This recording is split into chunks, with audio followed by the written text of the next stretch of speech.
Acceleron Learning, life experience accelerated. On deck right now, financial literacy and marketing and consumerism. Welcome, and thanks for joining us. I'm Amanda Maisie.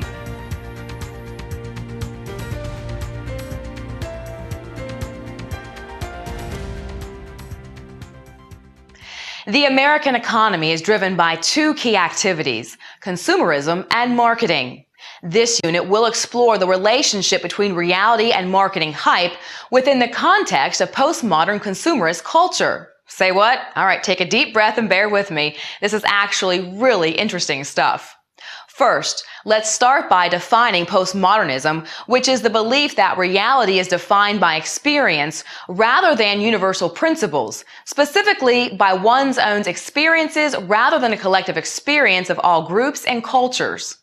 Postmodernism can also be understood as a form of moral relativism that discounts the existence of objective or universal truths. Postmodernism says truth is unknowable. Let's follow this by defining materialism, which in common use means the pursuit of wealth, possessions, and luxury, but in anthropology refers to the study of material conditions as a means of understanding a culture. Materialism says having stuff is good. Now we can move on to address consumerism. This is a social and economic order that is based on the systematic creation and fostering of a desire to purchase goods and services in ever-increasing amounts. Consumerism is sometimes understood to be a social order centered on the creation of a desire to buy goods rather than a desire to interact with others. Consumerism says having more and more stuff is good. Next, we address marketing.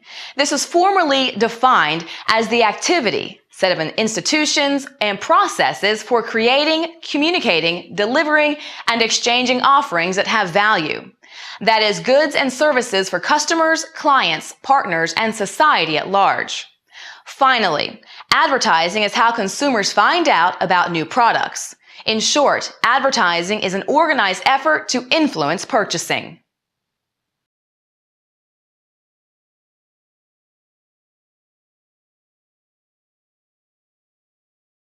Advertising efforts are often focused on creating a link between a brand and a certain lifestyle. The process is known as lifestyle representation, and the method used is called aspirational branding. An aspirational brand represents not where you are today, but where you would like to be. The advertiser aspires to create a brand that many would like to own, but few can afford. Essentially, advertisers manufacture or create status symbols and encourage conspicuous consumption, a form of consumption that is symbolic and not necessarily connected to utility or actual usefulness.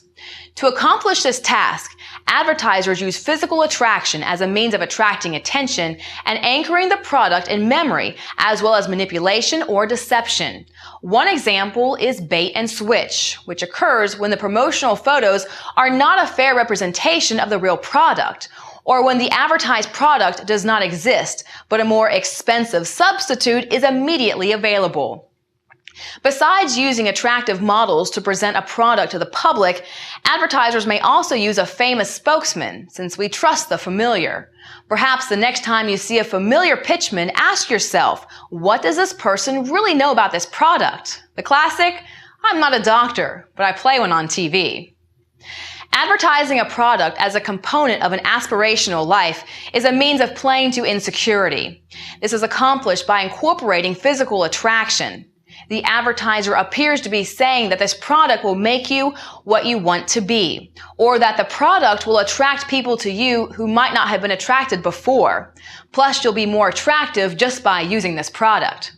For instance, periodicals geared toward young women are filled with articles and advertisements with the underlying theme of, you're still not good enough and you weren't last month either, so just keep on reading. Aspirational products offer a form of identification with the perceived users of the product. Perhaps a social group you'd like to join may be more likely to accept you because you now possess the entrance token or logo. High school, anyone? No thanks.